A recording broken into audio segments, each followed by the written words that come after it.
কারা কারা গেছো অবশ্যই আমাকে কমেন্ট করে জানিও, আর এই রেস্টুরেন্টের খাবার তোমাদের কেমন লেগেছে সেটাও আমাকে অবশ্যই জানিও। তো হঠাৎ করে সেদিন আমাদের প্ল্যান হয় ভূতের রাজা দিল বরে যাওয়ার।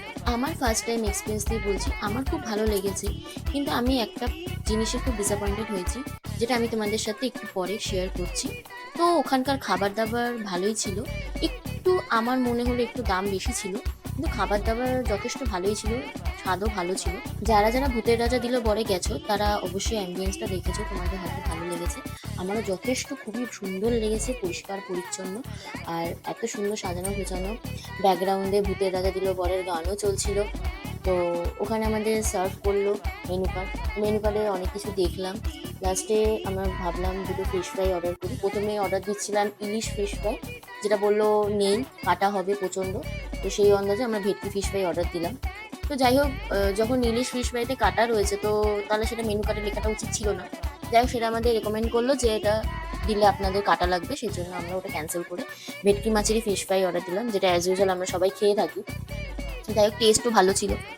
তো তারপর আমরা অর্ডার করে নিলাম মটন, আর পোলাও অর্ডার করছিলাম, পোলাওয়ের বদলে আমরা ভাত অর্ডার করেছিলাম। তো যাই হোক, আমাদের খাবার অলরেডি এসে গেছিলো।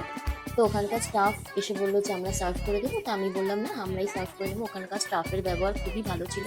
তো হ্যাঁ, প্রথমে যখন ফিশ ফ্রাই এসেছিলো তখন একটা ওরা ডায়লগ বলেছিল যে হাতে হাতে দু হাতে দিল তালি, তাহলেই খাবার এসে যাবে, হাতে হাততালি দিলে নাকি খাবার এসে যাবে, এরকম একটা সামথিং একটা কিছু বলেছিল, যেটা আমার এখন খেয়াল নেই, মনে পড়ছে না। তো ওইটা আমার ভীষণ ভালো লেগেছে। তো আমি রেকর্ড করিনি, ওটা রেকর্ড করলে ভালো হতো। যারা যারা গেছো জানো জিনিসটা। তো আমাদের খাবার দাবার পরে, তো যাই হোক, খাবারের টেস্ট ছিল। তো একটা বিষয় তোমরা দেখতে পাচ্ছ যে আমার মাথায় হাত পড়ে গেছে, তার কারণ হচ্ছে দেখতেই পারবে, আমরা দই অর্ডার করেছিলাম, আম দই, যেটা আমার আইডিয়ার বাইরে ছিল। ওখানে 120 টাকা মতন দই অর্ডার ছিল, দাম ছিল। তো ওটাতে দেখছি ওইটুকু একটা ভারী একটা দই দিয়েছে। তো ওটা দেখে আমার মাথায় হাত পড়ে গেছিলো। লাস্টে আমার সব থেকে ভালো লেগেছে পান দিয়েছে। তো পানটা খাওয়ার পর ওখান থেকে বেরিয়ে সামনেই দেখলাম মিররটা এত সুন্দরভাবে ডিজাইন করা ছিল যা আমি আর নিজেকে কন্ট্রোল করতে পারলাম না। আমি ভাবলাম একটু চলো, একটু স্টাইল করে ঢং করে একটুখানি সেলফি তুলে নিই, একটুখানি ভিডিওই করে নিই। তাই জন্য একটুখানি দাঁড়িয়ে দাঁড়িয়ে একটু ভিডিও করছিলাম। তারপর আমার বর বিরক্ত হয়ে বললো চলো এবার বাড়ি চলো, অনেক দেরি হয়ে গেছে। তো যাই হোক, মনে পড়লো বাড়িও যেতে হবে। এবার আমাদের বেরিয়ে পড়লাম বাড়ি যাওয়ার পথে। যাই হোক, মোটামুটি আমার তো খুবই ভালো লেগেছে অ্যাম্বিয়েন্স। রেস্টুরেন্টটা খুব সুন্দর, পরিষ্কার পরিচ্ছন্ন।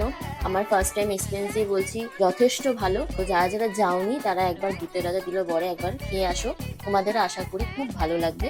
তো চলো, আজকের মতন এখানেই আমার ব্লগটা শেষ করছি। দেখা হচ্ছে নেক্সট ভিডিওতে। তোমাদের যদি আমার ভিডিও ভালো লেগে থাকে তো অবশ্যই আমাকে কমেন্ট করে জানাও। আর যারা যারা আমার চ্যানেলে নতুন আছে তারা কিন্তু আমার চ্যানেলটাকে সাবস্ক্রাইব করতে ভুলো না কিন্তু। আর পাশে থেকে চলো, টাটা, বাই।